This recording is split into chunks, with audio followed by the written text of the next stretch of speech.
российско-американских отношений. 3 քայլ առաջ են արել կարևոր հարցերի շուրջ։ ԱՄՆ նախագահի հատուկ բանագնաց Սթիվեն Ուիթքոֆի հետ բանակցություններից հետո այսպիսի գնահատական է տվել Պուտինի հատուկ ներկայացուցիչը։ Շատ գոհ է Կիրիլ Դմիտրիևը Վաշինգտոն այցից։ Очень много количества игроков, разные страны. Մեծ թվով խաղացողներ փորձում են խափանել այդ երկխոսությունը։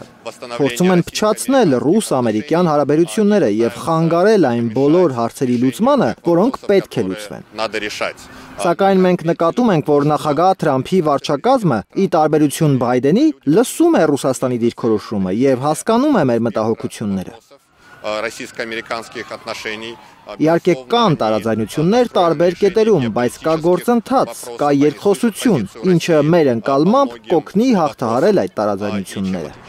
Ամերիկյան լրատվամիջոցները գրում են, որ պետքարտուղարությունը օրերս սառեցրել է ռուս պաշտոնյայի դեմ Բայդենի օրոք սահմանված պատժամիջոցները, որ նա կարողանա ԱՄՆ մուտքի վիզա ստանալ։ Դմիտրիևը հպարտությամբ ասել է, որ նահանգները մաքսատուրքեր է սահմանել աշխարհի դեմ, սակայն Ռուսաստանի անունն այդ ցանկում չկա։ Սա լավ ցուցիչ է, համոզված է Ռուսաստանի ներդրումային ֆոնդի ղեկավարը։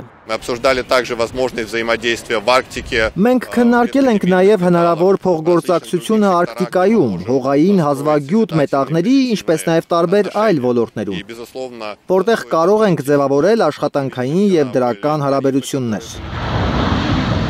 Հնարավոր է Դաշնության ու Միացյալ Նահանգների միջև վերականգնվեն ուղիղ չվերթները։ Ամերիկացի գործընկերոջ հետ բանակցելուց հետո ասել է Դմիտրիևը։ Фактически идет активная работа над восстановлением прямого авиасообщения. Փաստացի ակտիվ աշխատանքներ են տարվում ուղիղ չվերթների վերականգնման ուղղությամբ եւ մենք հույս ունենք, որ այս հարցում առաջընթաց կունենանք։ Դրական դինամիկա են արձանագրում մեր հարաբերություններում։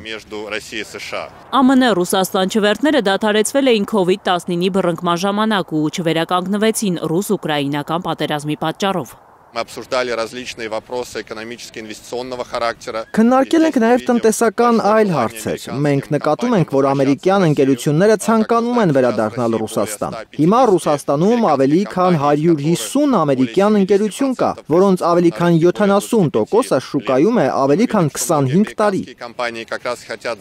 Մենք նկատում ենք, որ ամերիկյան շատ ընկերություններ ցանկանում են զբաղեցնել այն տեղերը, որտեղից հեռացել են եվրոպական ընկերությունները։ Եվրոպացի առաջնորդներին չի հաջողվել աշխատել Ռուսաստանի նախագահի հետ, համոզված է ԱՄՆ նախագահը։ Ինքը կհաջողի, օդանավում ոտքի վրա լրագրողներին ասել է Թրամփը։ Մենք ուզում ենք, որ հնարավորինս շուտ ամեն բան ավարտվի, որովհետև շաբաթական հազարավոր մարդիկ են սպանվում։ Եվրոպան հաջողության չի հասել նախագահ Պուտինի հետ բանակցություններում, բայց կարծում եմ, որ ես կհաջողեմ։ Թրամփն ակնարկել է, որ Զելենսկին ուզում է գործարք կնքել ուկրաինական հակամարտության կարգավորման համար, հույս ունի դեմ չի լինի Պուտինը։ Գաნა Մովսեսյան, Նորայր Հակոբյան, Հայլուր։